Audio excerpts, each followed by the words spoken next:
Olá, alunos do Rede Seja, sejam muito bem-vindos. Eu sou o professor Jean Barcelos, professor de Educação Física.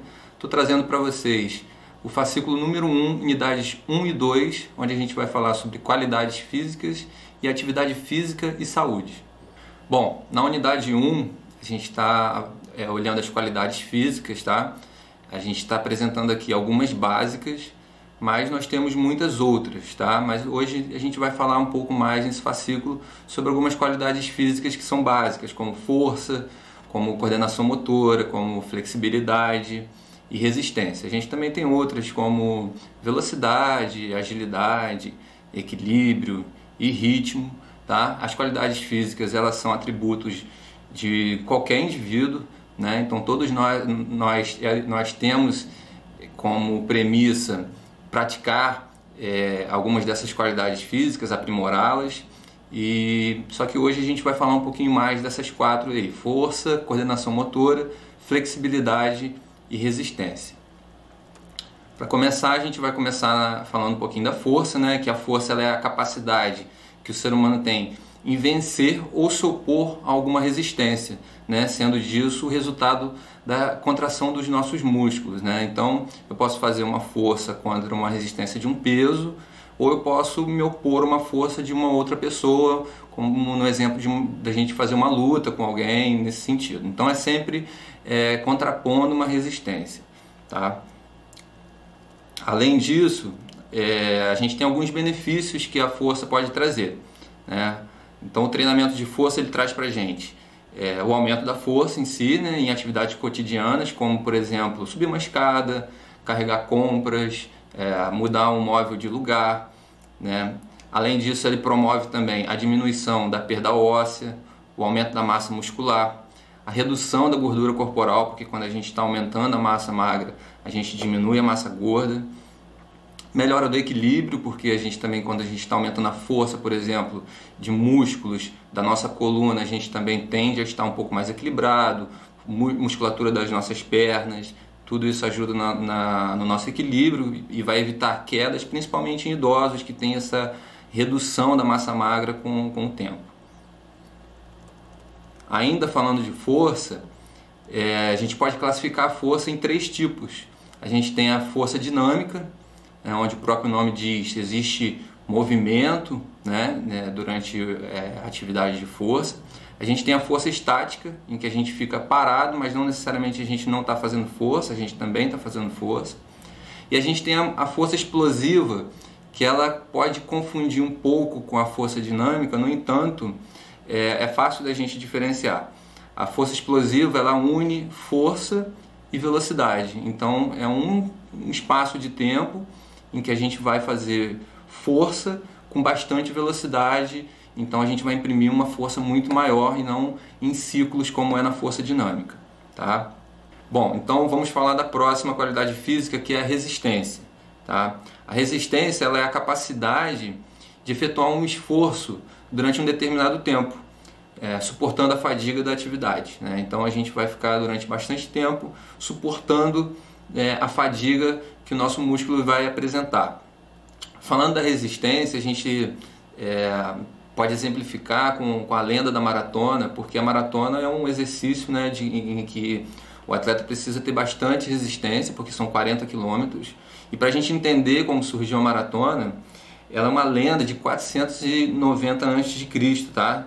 Então é a história de quê? De um soldado grego de nome Fidípides, que ele percorreu 40 quilômetros da cidade de Marathon até a cidade de Atenas. Ele foi anunciar a vitória dos exércitos gregos sobre os exércitos persas. Após ele completar esse percurso, a lenda diz que ele sofreu uma tremenda exaustão e faleceu. E aí, em 1896, na realização dos primeiros Jogos Olímpicos da Era Moderna, esse fato foi homenageado com a criação da maratona, que a gente sabe, nos Jogos Olímpicos, uma das provas mais importantes, mais tradicionais que existem. E uma que, para exemplificar a resistência, uma que pode exemplificar da melhor forma, aí, porque são 40 quilômetros e a gente sabe que não é fácil correr 40 quilômetros, tá? Falando ainda de resistência, a gente tem aí, pode apresentar dois tipos de resistência que são muito conhecidos, que é a resistência anaeróbia e a resistência aeróbia, né? Ou anaeróbica e aeróbica, tanto faz, tá? A resistência anaeróbica, ela é de curta duração e ela demanda muita energia do atleta. Nesse período em que ele está utilizando muita energia num curto período de tempo, ele não tem muita presença de oxigênio, ele consegue gastar o oxigênio dele durante esse curto período, tendo até uma deficiência de oxigênio. Então, por isso que ele faz um período curto com muita energia, ele não aguentaria fazer durante muito tempo, porque ele utiliza muita reserva de oxigênio. Tá? Exemplo disso é uma corrida de 100 metros, a gente está aqui com a figura do Usain Bolt, que é o maior corredor dos 100 metros até hoje, e ele utiliza naqueles 100 metros toda a energia, gasta todo o oxigênio ali, tanto é que depois ele tem que parar, dar uma respiradinha, recuperar o oxigênio para poder realizar uma nova prova. Tá? Como exemplo de atividades aeróbicas, a gente tem características de longa duração, com maior presença de oxigênio, ou seja, o oxigênio está presente o tempo inteiro ali, e uma alta queima calórica, porque a gente consegue ficar fazendo esse exercício durante mais tempo. E a gente tem como exemplos pedalar, caminhar, nadar, sempre atividades que a gente consegue fazer durante bastante tempo. Então a característica de uma e da outra se difere aí, tanto na presença de oxigênio, quanto uma de curta duração, a outra tem uma duração um pouco maior. Tá? Passando agora para mais uma qualidade, a gente tem a flexibilidade, tá? Que é a qualidade física que permite a gente executar o movimento em grande amplitude. Então a flexibilidade ela é importantíssima para todos os esportes. A gente precisa treinar a flexibilidade para que a gente tenha amplitude de movimento. E a flexibilidade ela tem uma diferença de alongamento. Às vezes as pessoas confundem flexibilidade com alongamento e eles não são a mesma coisa, tá? A flexibilidade ela está referida ali à amplitude mesmo do movimento de uma articulação, de ombro, de tornozelo, pescoço, né? E a gente tem um alongamento, né? Que por sua vez ele é uma técnica que a gente utiliza para a gente alongar os músculos e conseguir ter uma flexibilidade maior. Então a gente tem essa diferença daí, tá? Que a flexibilidade tem a ver com a amplitude do movimento e o alongamento ele serve para a gente melhorar a nossa flexibilidade à medida que a gente vai treinando e alongando os músculos. Passando para a última que a gente vai falar hoje, que é a quarta, que é a coordenação motora. Nós temos 3 tipos de coordenação motora, ou seja, coordenação motora é a gente coordenar movimentos. Então a gente pode coordenar de uma forma mais geral ou global, em que a gente envolve grandes grupos musculares ou vários deles, né? Por exemplo, um polichinelo, uma corrida que a gente está utilizando ali braços e pernas ao mesmo tempo e a gente tem que coordenar esse movimento para que ele seja fluido. Tá?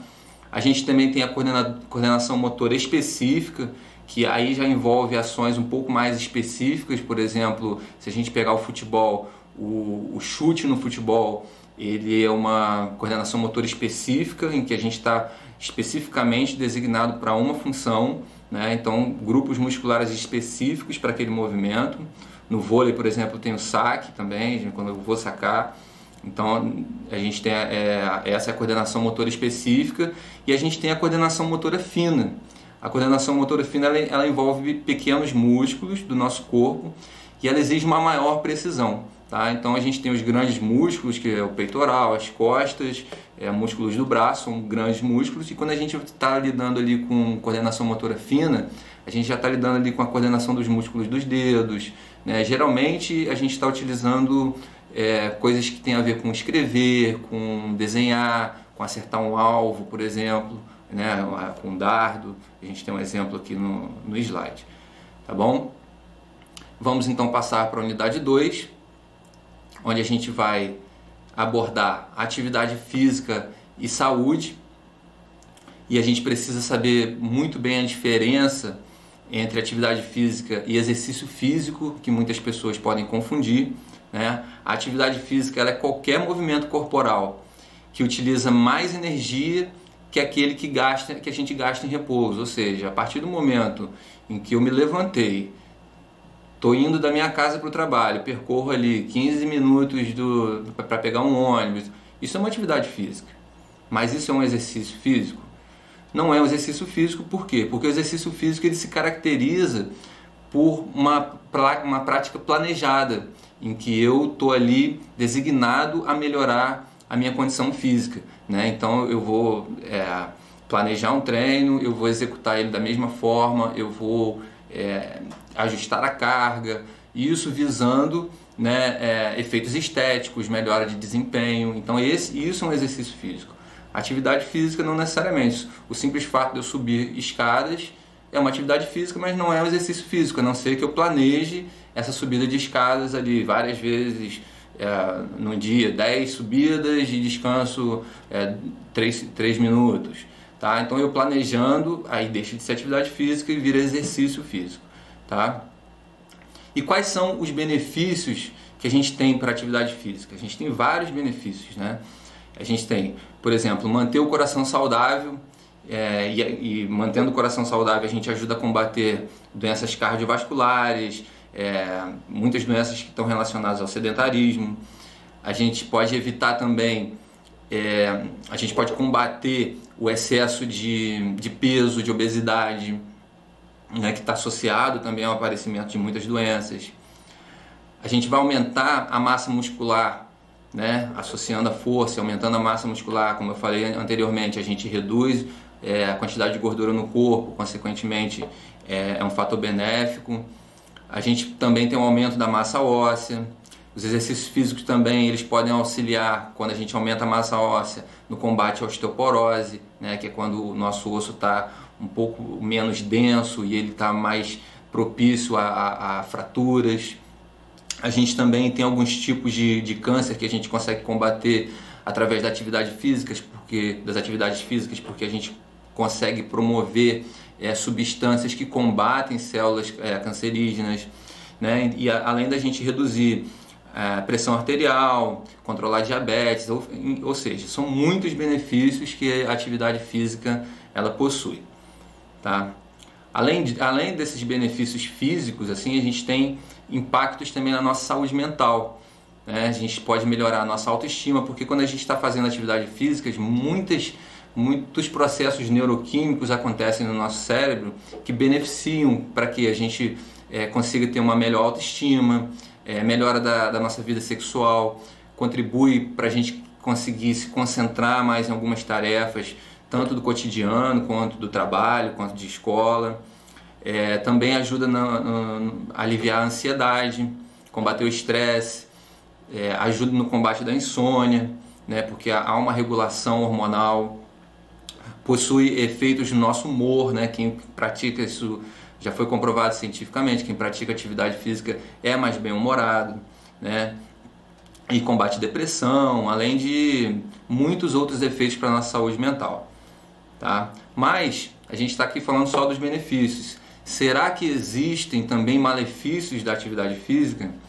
E pode acreditar que sim, né? Como tudo na vida, em exagero, a gente pode ter consequências que podem não ser tão boas assim, né? Então nós temos alguns malefícios da prática de atividades físicas que é conhecido como uma palavra em inglês que chama overtraining, que na verdade é o excesso de treinamento, né? Então quando a gente pratica atividade física demais, não deixa o nosso corpo recuperar, não deixa ele descansar, porque existem pessoas que gostam tanto de atividade física que acabam se tornando viciadas na atividade física e nem sempre isso é benéfico, né? Atletas, por exemplo, em que levam o corpo a 100% todos os dias, né? 100% da sua carga todos os dias sem descansar, né? E isso não pode ser benéfico hora nenhuma. Então isso pode causar muito cansaço, falta de disposição. Às vezes o cara está no trabalho lá, está cansado demais e aí não rende no trabalho, não rende na escola. Além de dores musculares persistentes, né? Porque nós temos dores agudas e dores crônicas. As dores crônicas são aquelas que não nos deixam, que continuam, que persistem durante muito tempo. Isso pode ser resultado do overtraining. Temos também mudanças de humor, irritabilidade, porque aí a gente já descompensa lá a questão hormonal, né? Então pode ter mudança de humor, irritabilidade, até mesmo depressão, tá? Em muitos atletas a gente observa isso. Além da queda da imunidade, né, que é péssimo para a gente, porque a gente fica vulnerável a muitas doenças. A gente pode perceber que quando o atleta ele treina demais, geralmente ele está um pouco gripado, ele fica com resfriado constante. Isso é sinal de que está havendo um excesso de treinamento ali. Além da perda do sono também, que também pode ocorrer.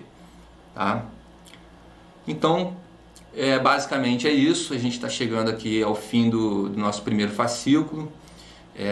Estou muito feliz que você conseguiu chegar até aqui, conseguiu acompanhar tudo. Espero que esse fascículo sirva para você estudar um pouco mais, além da leitura que você vai fazer. Assistir esse vídeo pode te ajudar, né? Reveja também quantas vezes você quiser esse vídeo. Não esqueça de reforçar seus conhecimentos com as atividades que a gente tem na plataforma. E quero deixar aqui meus parabéns e até a próxima.